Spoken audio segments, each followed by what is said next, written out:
వైద్యశాస్త్రంలో కూడా ఆరితేరిన సంబంధం కొన్ని గ్రంథాలను శోధించి రాజు దగ్గరకు వచ్చి, దేవలోకంలో మీ కంటి చూపును తిరిగి తీసుకువచ్చే దివ్య పుష్పం ఒకటి ఉందని, దానిని తీసుకువచ్చి దానితో మీ కళ్లను తాకిస్తే పోయిన కంటిచూపు మరలా తిరిగి వస్తుందని చెబుతాడు.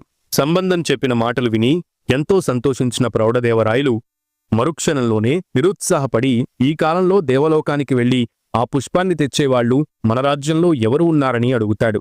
దానికి సంబంధం ఎందుకు లేరు ప్రభూ, అతడు మన ఆస్థానంలోనే ఉన్నాడు. సాక్షాత్తు సుబ్రహ్మణ్యేశ్వర స్వామిని భూమికి తీసుకువచ్చిన అరుణగిరి నాదర్నే దీనికి సమర్థుడు అని చెబుతాడు. దీంతో ప్రౌఢదేవరాయలు నాదర్కు కబురు పంపిస్తాడు. ఆ పుష్పం తీసుకువస్తే మరలా తనకు చూపు వస్తుందని రాజు చెప్పడంతో తన వల్లే రాజుగారికి కంటిచూపు పోయిందని చింతిస్తున్న నాదర్ వెంటనే ఆ పనికి ఒప్పుకుంటాడు. రాజుగారి చూపు కోసం పుష్పం గురించి దేవలోకానికి బయలుదేరిన నాదర్ అరుణాచలం ఆలయం 3వ గోపురం పైకి ఎక్కి